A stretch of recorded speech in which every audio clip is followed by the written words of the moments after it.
Welcome back. It is the second episode of the Joy with Jax podcast, and I am so excited that you're back with me. I've had the chance to speak with some of you over the last couple of weeks, and it's been so exciting to get your feedback on this podcast, and I'm psyched to talk about today's topic, which is why relationships, why we should seek them, why they're important, why we avoid them. I want to talk to you about the health benefits, some of the struggles.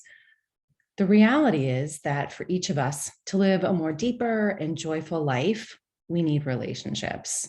No doubt about it. We need people, we need community, and we need to be living our purpose within our community so that we can share our gifts, so that we can receive, so that our life feels good.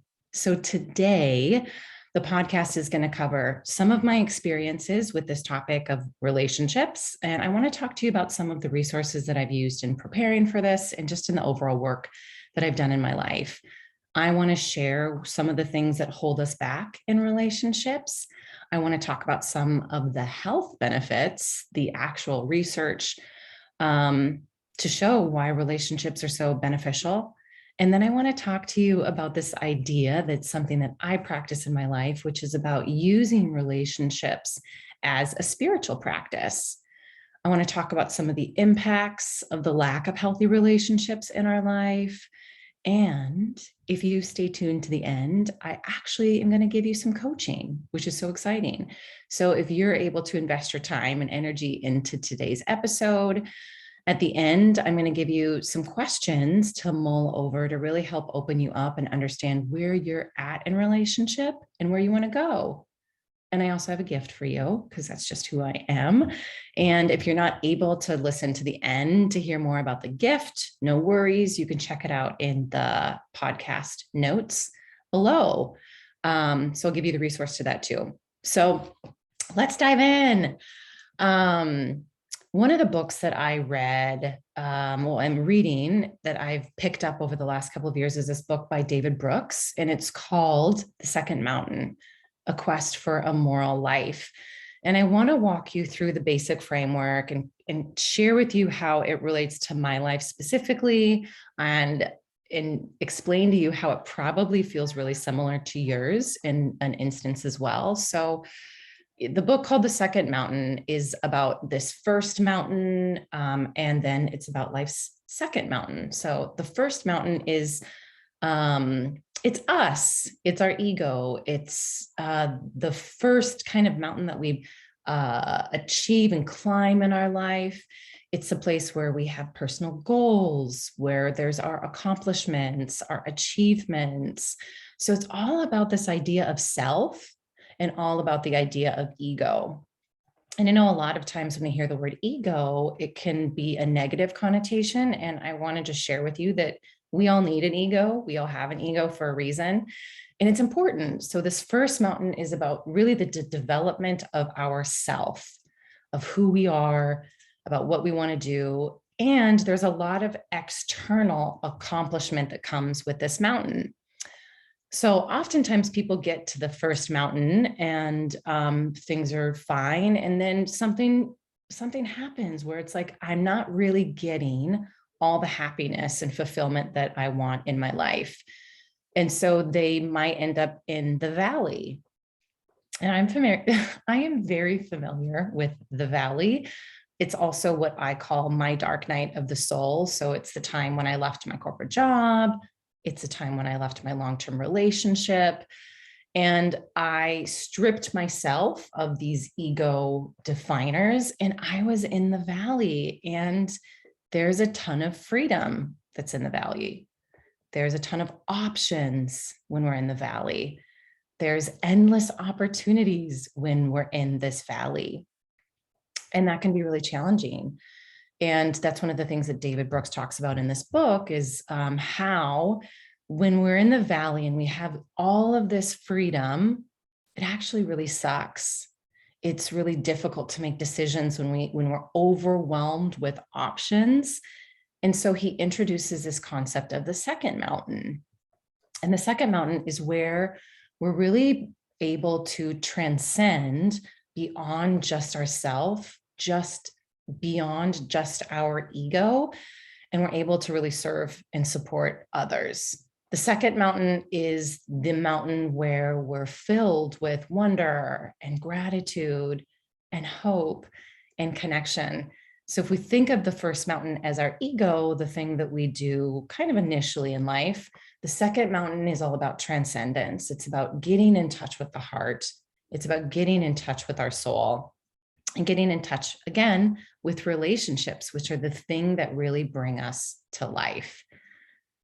So I want to share with you a little bit about how I think of relationships.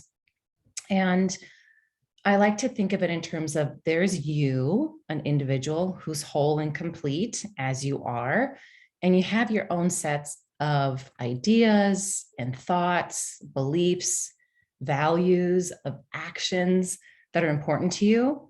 And then a relationship is when you create something with somebody else who's also whole, who's also has their own values, beliefs. And when you're in a relationship, it's like those two things come together and they create a third thing, which is the container of the relationship. And so that's what's created between the two energies.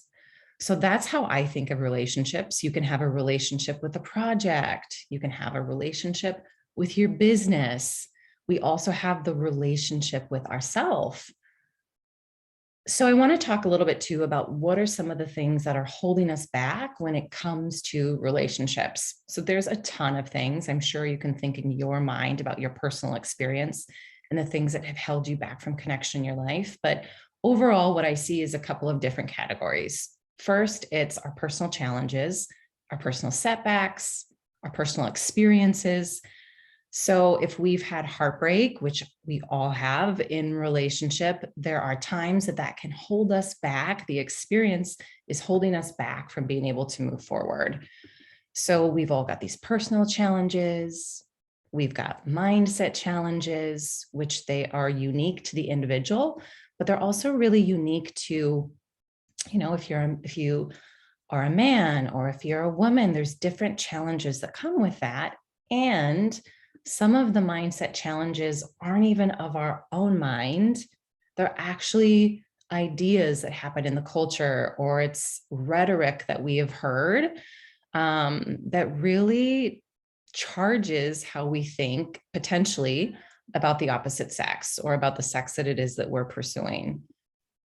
Then we also have this idea, which I have seen really increase in the last couple of years with all that's happened in our nation, the polarity of all that's happened. And I will call this safety with sameness.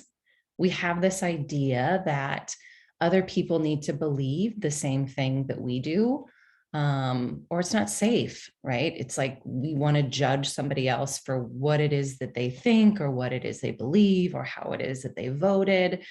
And we think of that as like, that person must be a danger to me. And then we also have this whole idea of like, what are the intentions within the relationship? So if people have mismatched intentions, those are some of the things that also really hold us back.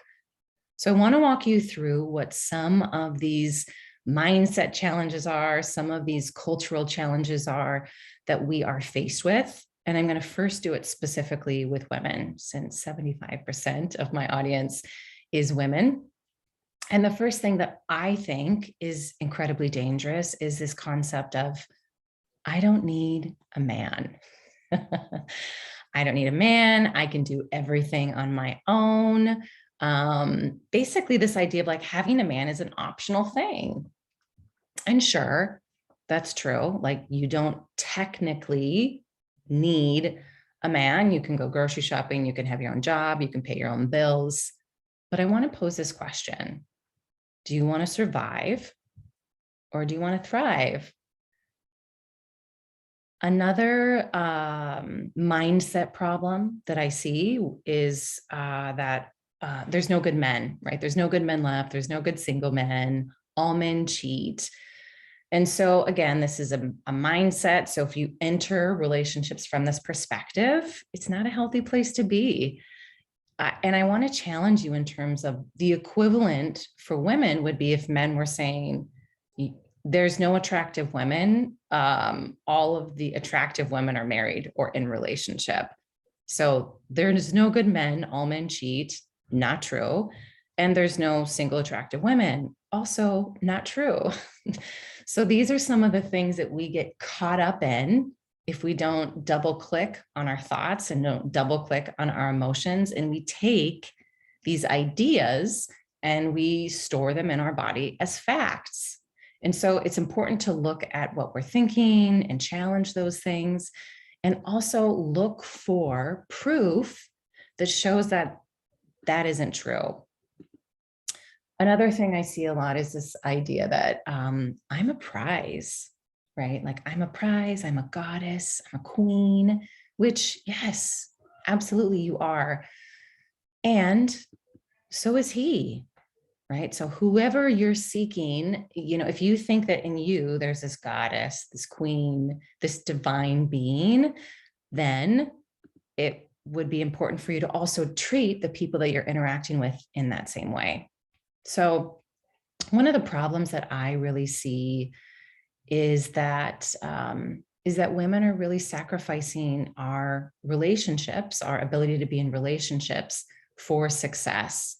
And so often it's women are finding out that they don't feel successful. They're not necessarily really feeling success in the way that they thought that it would feel, because there's still this room. There's still this room in their life. There's still this room in their heart, this room in their body for something else other than what it is that they've created. And so what ends up happening is women start to really question, like, am I really successful? Am I really valuable? In terms of, wanting and really desiring a relationship. And, one of the things that I can see even in my own life that I've been taught was that independence was a superpower. I started to become hyper independent, and that's a whole nother podcast in itself. But I thought this was a good thing, that I could really have my own back and be my own advocate. And yes, absolutely. It is so valuable and it is so powerful. It's an incredible currency to have. And it's not the most valuable thing. Interdependence is really the valuable currency, which is this concept that I can be independent, I can be in my own being, and I can still be in relationship. I can still be dependent on somebody else or on something else. So the beautiful thing about women in relationship is that we are able to tap into this more feminine nature, our more feminine hearts. And it's really, really powerful when we are able to be with the most attractive part of ourselves, which is really our heart. That's when we're able to open up to the possibility of being in relationship in a whole new way. And so that's basically why I have this show, is to really inspire you, to support you, and to teach you the tools to support you in opening your heart so that you can better uncover what it is that your relationship desires are. And then I can support you in working towards what those desires are, AKA being in a loving and meaningful relationship. So I want you to recognize that the quality of our lives is determined by the quality of our relationships. That's Esther Perel. And I will probably say that quote in every single podcast that I have, because it's just so important. Yes, our work gives us purpose, but what gives us more purpose is the way in which that we're able to connect to our community. And this is what I love so much about my work. So I do want to note, you guys have heard I talk a lot about masculine energy and feminine energy. In terms of energy, right? All of us, male and female, have both of these energy forces, which are vital. So I'm a feminist, 100% a feminist, and I love men. I think men are incredible. I think we need men. I value men. And I do not subscribe to this idea that a feminist is someone that has to be a male bashing, hates men and the patriarchy. So it's about being able to see the value in what it is that we have. I think that women should be able to have agency over our lives and our bodies and our choices and who we build our futures with. I think women should have access to the same political and social and economic rights as men. And I think that women have to have wisdom and have to be able to choose. And I know that our feminine heart operates best when we are in a place of love and in a place of service. So in the last 30 years, it's really interesting. Women have taken on more roles in society with incredible speed, with incredible agility, with incredible leadership. And even in some cities across the nation, young women are starting to out-earn men, which is awesome, right? This shows how much progress that we've made as a society. And on the flip side, I think this is really interesting. For those of you who are familiar with Jordan Peterson, he is a psychologist and he teaches at the University of Toronto. And in one of his talks, he cites this study that shows that over the last 30 years, women's self-reported happiness has actually gone down significantly. And when I heard that, it resonated, right? I recognized how that's so possible that women are burnt out. And when I think of the concept of like being a superwoman or a super mom and having it all, this idea of having it all, women are exhausted and overwhelmed, right? So it makes sense to me that even though we have more power, we have more money, it's concerning to me that our happiness has really shifted. And so again, that's why I have this show, is so that we as women can start to take agency and power over our own lives and start to dedicate our energy to the things that really turn us on and turn us up. I also want to say that, yes, I think things are challenging and difficult for women, absolutely. And things are also really challenging for men. And I know that that is a controversial statement, but with the increase in power that women have had with our ability to become employed, our ability to make money, our ability to be independent, this has really placed a strain on the quote masculine man in terms of like, what is my value and what is masculinity? Like if I don't provide for this woman because maybe she's actually providing more, what's my value? And so men are at this intersection of figuring out how they can potentially expand. And that's where all of this emotional work is really coming in. So what I think is that we need the masculine to adapt, we need it to expand, we need it to grow, just like women's roles have grown over the last century. It's time that men really, what I like to say, cover the spread, right? It's time for men to really step up. So what we need is more women who are doing this work, and we also need more women who are doing this work as well. And we need to recognize the innate and beautiful differences between, quote, the masculine and the feminine, and stop looking at things as us versus them or me versus you, and really start working in a more cohesive way.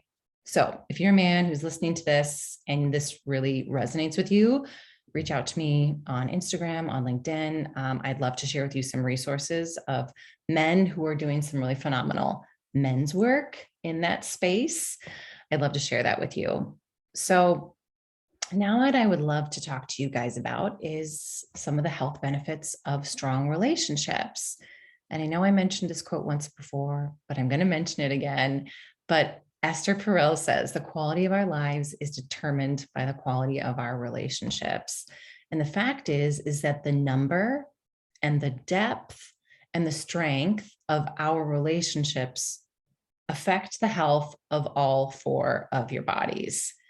So your mental health, your mindset, how well you're doing in your brain, your physical health, your arms and legs and extremities, your emotional health, how you're feeling, and then your spiritual health as well. So relationships affect us positively in all four of these arenas. And there's actually a ton of research that shows these proven benefits of relationships. And I'm going to share with you some of them. Lower rates of anxiety and depression, higher self-esteem, greater empathy and emotional fitness, the ability to be more trusting and more cooperative in relationships, having a greater sense of purpose, being able to receive and or provide support, and of course, feeling better. Relationships are this amazing place that we actually get to feel better. And so much of the work that I talk about is about our desires and about pleasure. And relationships are a space of pleasure, especially our intimate relationships.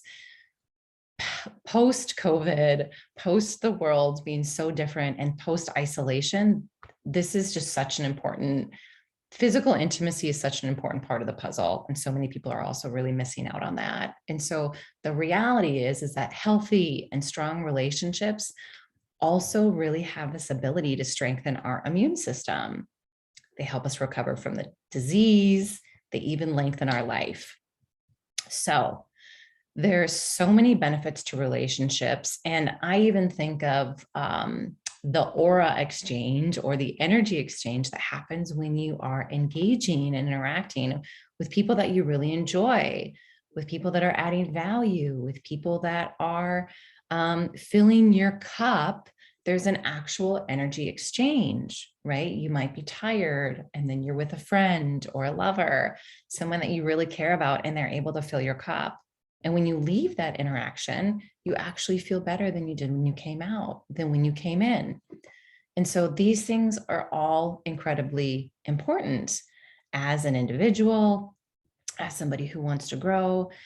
Relationships are the space in which that we're able to add value and receive value and connect with others and create this positive feedback loop of social and emotional and physical and spiritual well-being.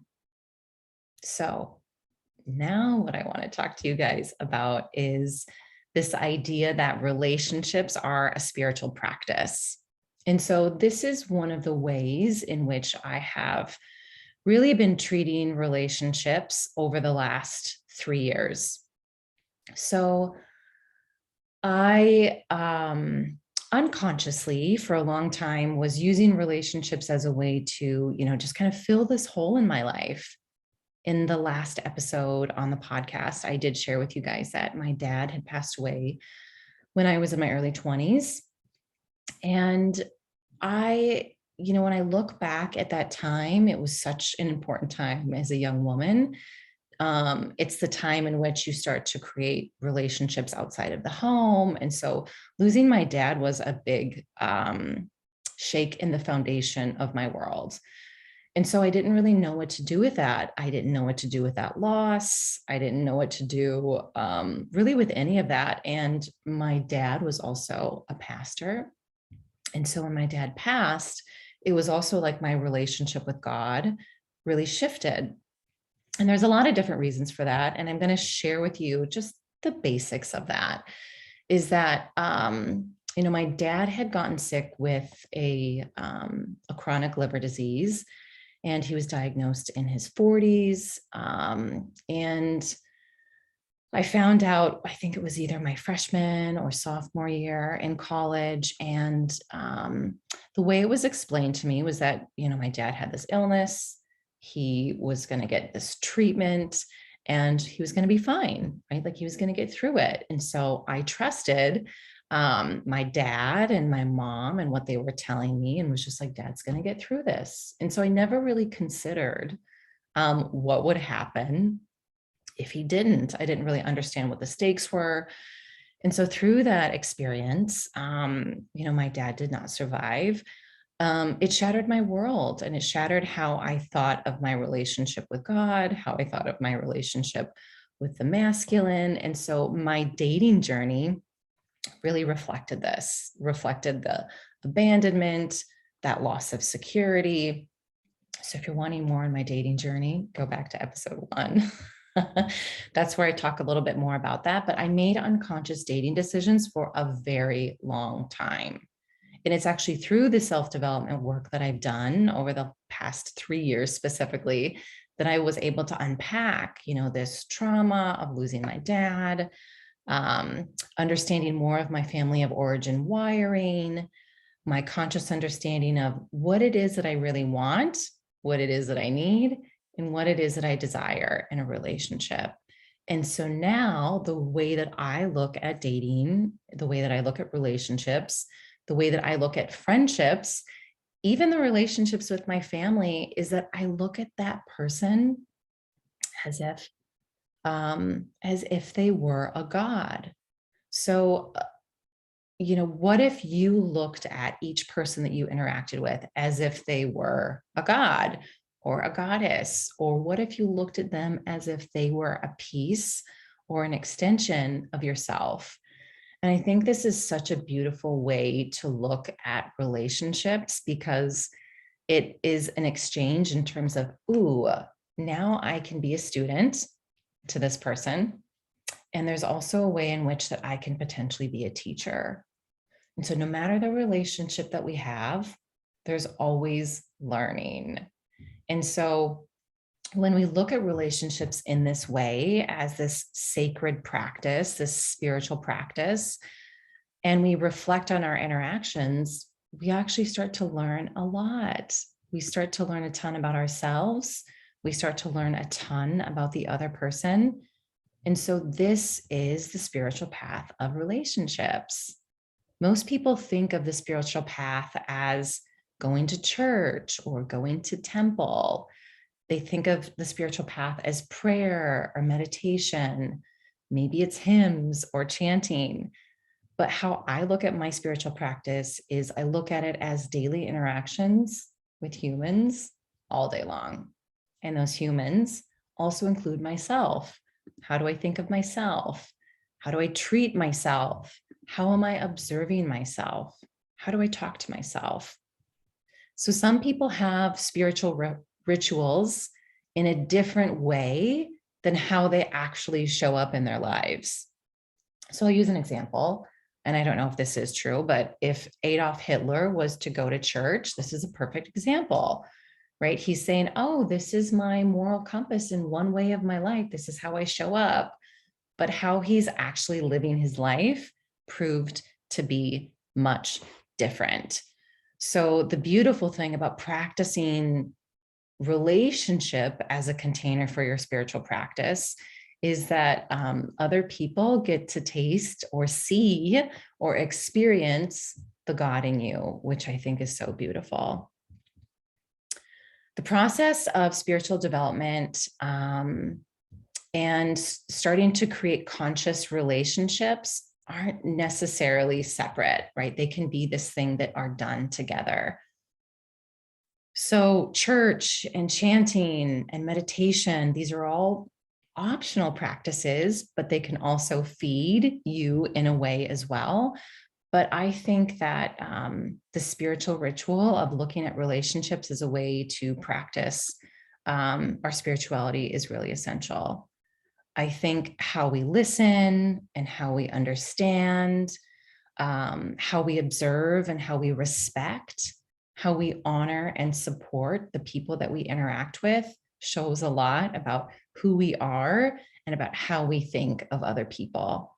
Also, how honest we are with ourselves, how honest, how willing we are to be honest about our thoughts, about our feelings, about our emotions, and about our intentions with other people as well. So this is a spiritual practice that is a process. And any spiritual practice promotes this experience of being able to really open your heart. And to me, what that means is it means there's like a softening. There's a surrender. There's an openness that comes with any kind of spiritual practice that you're having. And so, especially in relationships, being able to speak the truth and uncover and discover who we are, being able to connect to your true nature, that you were actually designed in the image of our creator, whether you think that's God or source consciousness or a higher power, whatever that is. Relationships are on a deeper level. It's more of a soul purpose. And the beauty of thinking about relationships as a spiritual practice is, you don't have to go to India to meditate for hours in a day, even though it's something it's actually a place that I considered doing my yoga teacher training. But this experience of being sacred is available to you through relationships. It's available through the relationship with yourself. It's available through your relationship with your spouse or your lover. It's available through the relationship with your parents and your family or your children and even your closest friends. So our relationships and the people that we have relationships with have the ability to be our holy teachers, providing us opportunities to practice acceptance, love, communication, the works. So there are so many paths that lead us to this place of being in spiritual awakening. You can dedicate yourself to service. You can have devotion. There's ways that you can donate. There's prayer and meditation. And from my experience, I've done all those. I think the most rewarding and the most fulfilling way to become spiritually transformed is to use relationships as the container to further your inner development, as well as create and build your capacity for deeper connections within the world. So that's my thought on using relationships consciously and using relationships as a spiritual practice. I hope that resonates. Now I want to share with you guys some of the impacts of the lack of relationships in our lives.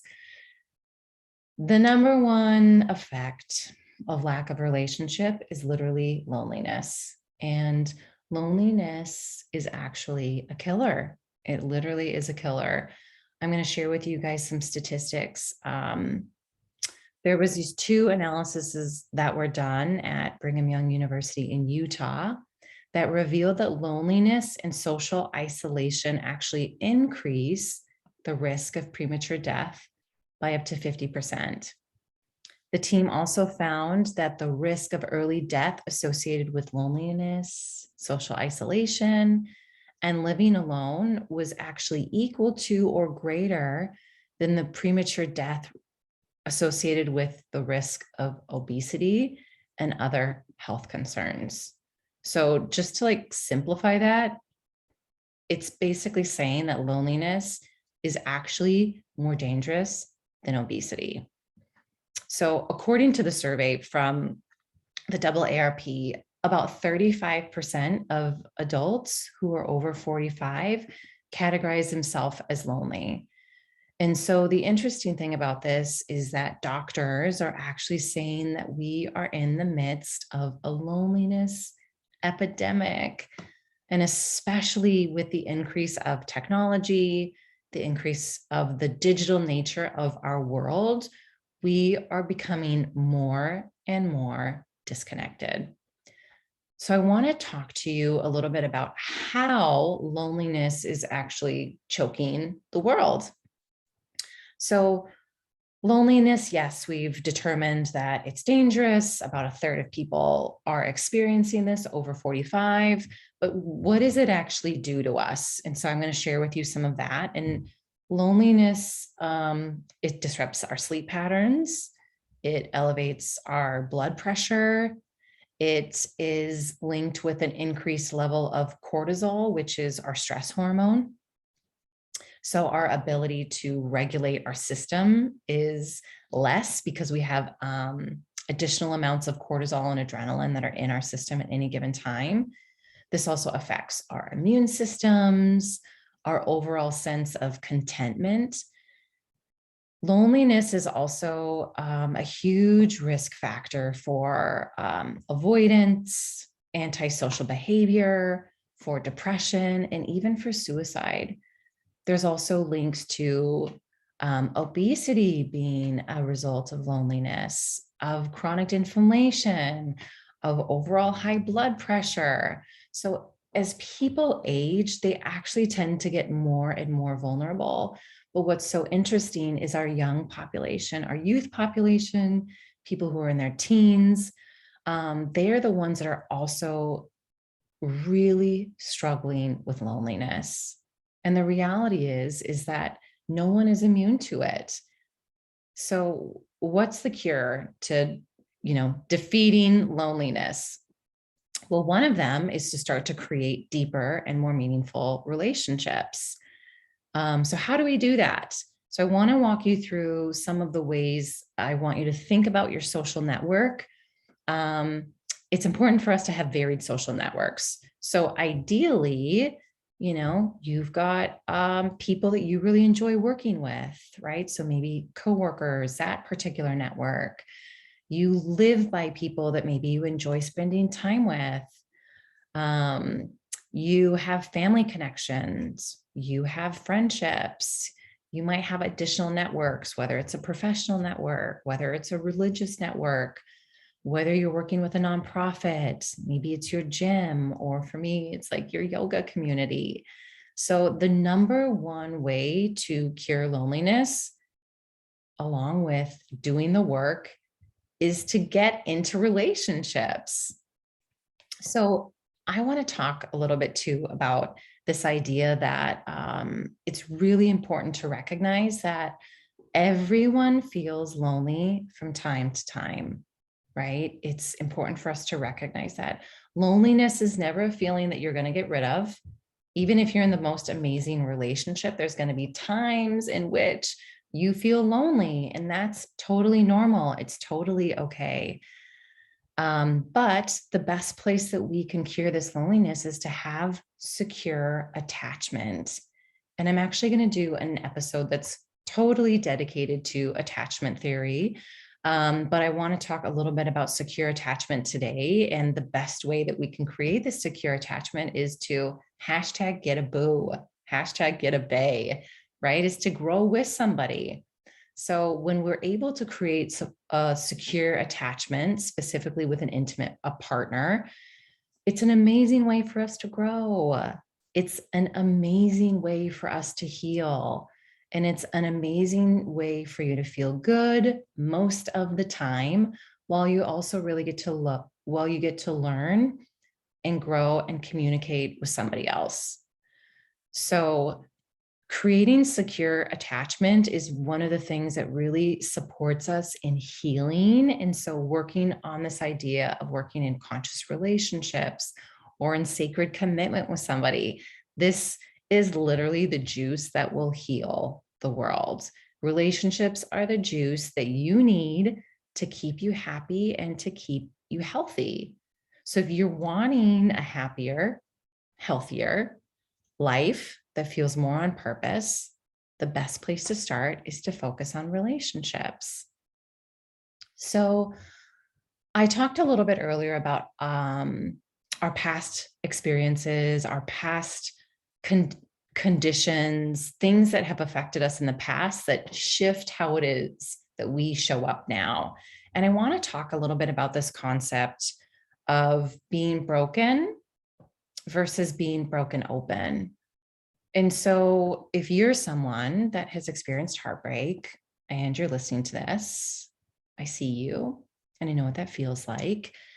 And there's two different things that can happen. And so I want you to think really carefully about these two different options and take some ownership and some accountability. So the first is, if you feel like you're broken, what often happens when we feel like we're broken, we feel like we've been victimized, we feel like we've been wronged, is that we close down and we shut down our heart and we put this guard around it. And, we close off a part of ourselves. And I see this a lot with women who have maybe gone through something that was hard. And what happens as a result is we shut down our hearts. We put this like guardrail around it. And in turn, what happens is we become angry and resentful. And there's bitterness and there's judgment. And all of these things might not be visible at the surface because people like to wear masks. But the deeper you get with someone in friendship or in relationship, what you'll start to recognize is, wow, maybe there might be something more there, right? So someone who's broken tends to shut down. They tend to be avoidant. And instead of transmuting their heartbreak, they actually transmit that broken energy onto themselves, saying, I'm not worthy, I'm not lovable, I'm not able. And then they also are transmuting that onto other people as well. They are, if you're in this place of feeling broken, it's a choice to stay in this victim mode and think, poor me, right? A lot of times it's easier for people to stay in the pain than it is to do the work to release what that looks like. Now, I want to share with you a little bit about the idea, a different idea of being broken open.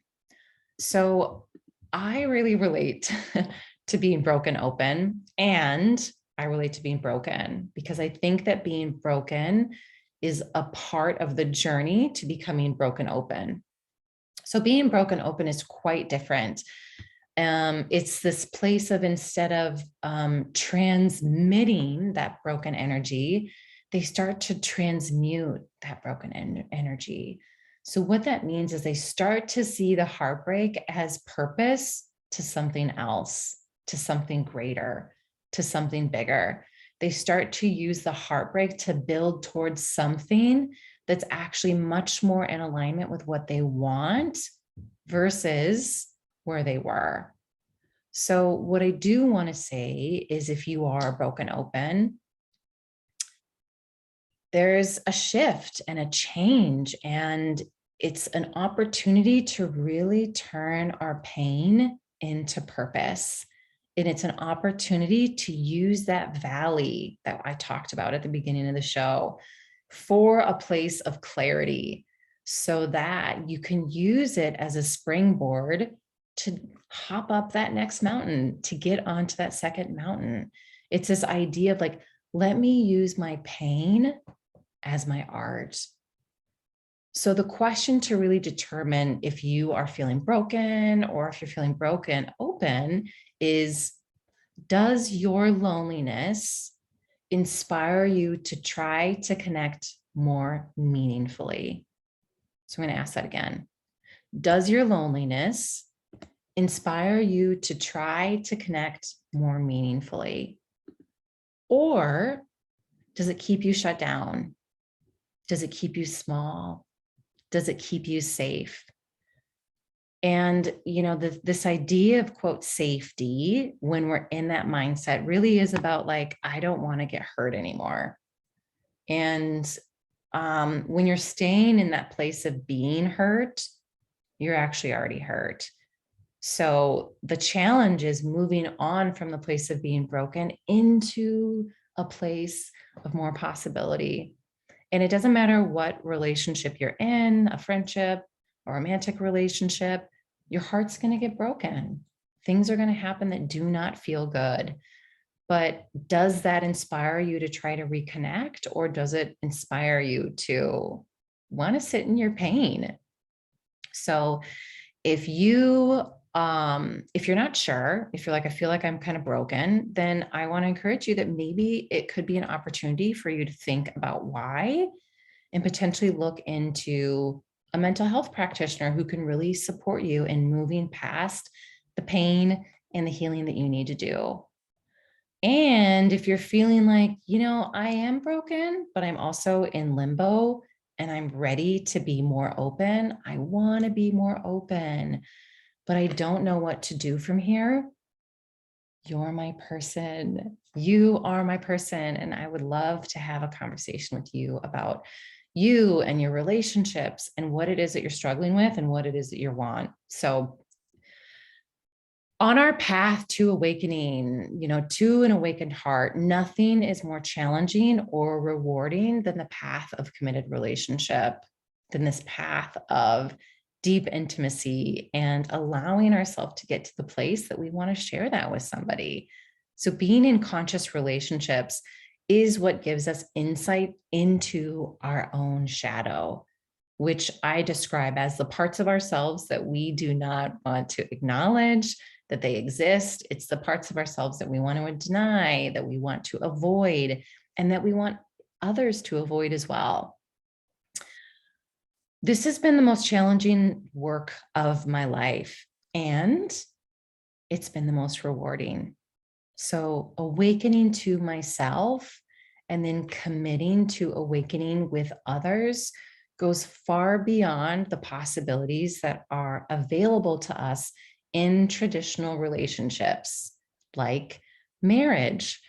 So marriage for a long time was really about survival, right? It was like you needed, specifically for women, we needed to really have a partner to protect us so that we had access to income, getting a bank account, a million different things. And so the institution of marriage in today's day and age is really being challenged. It's being looked at, and gender norms that used to fit nice and tidy into these certain boxes are growing and expanding, just like we talked about at the beginning of the show, with young women making more than young men.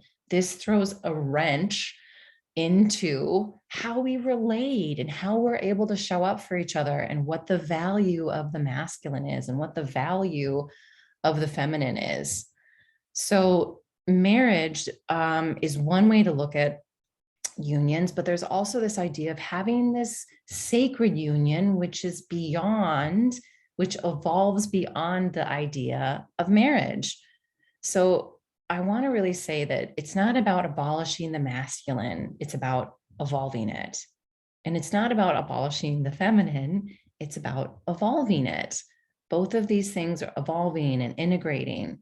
So when we shift from this maintenance model of like, okay, marriage, to a more expansive model of partnership, then that's the place that roles can really be challenged, right? That gives us opportunity for these modern, nuanced relationships for people who are in their 30s and 40s and beyond, people who are even in their 20s, so that they can challenge roles of these institutions and that they can choose things that are better in alignment with their values, and they can still come at a relationship from a place of really deep honor.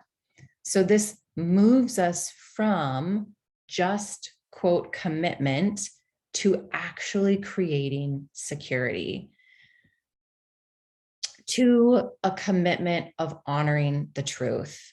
So again, it moves us from a commitment of creating security to a commitment of honoring and fostering truth. This gives me the chills.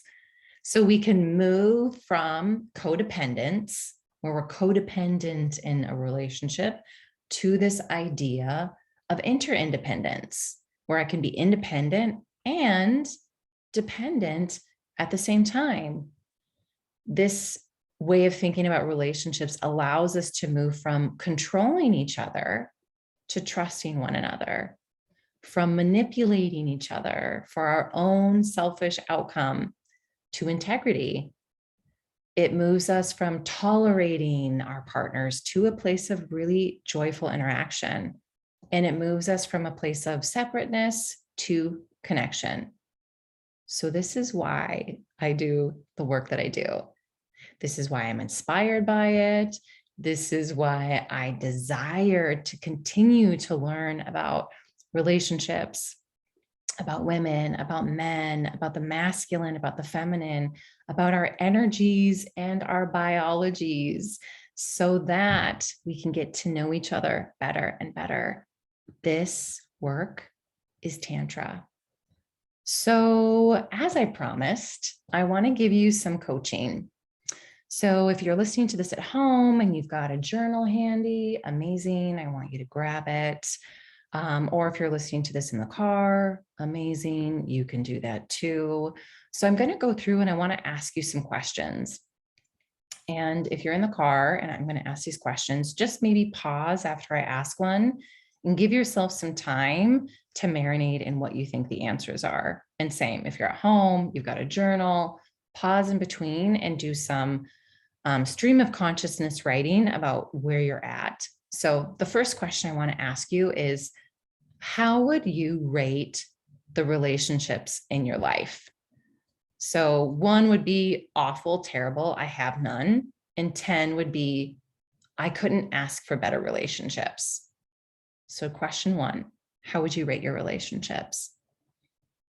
The second question is, what's going well, right? Like what's going well in your relationship and what's lacking? The next question, what is your role in both of those arenas? So what's your role and what's going well? How are you contributing to that? And where it's lacking, how are you contributing to that?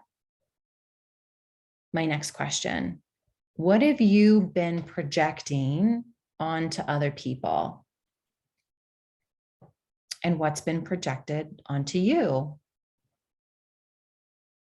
What have you learned about yourself today in terms of relationships? What's your area of opportunity? And my last question for you, what do you want to do with that information?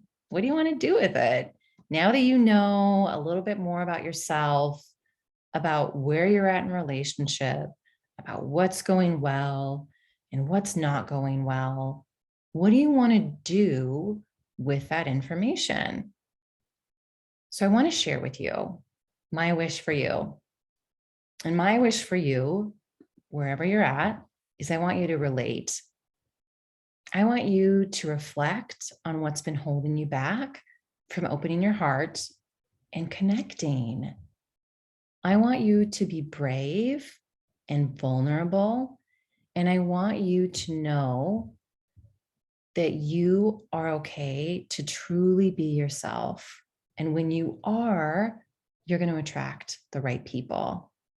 So it's time to get attracted to yourself.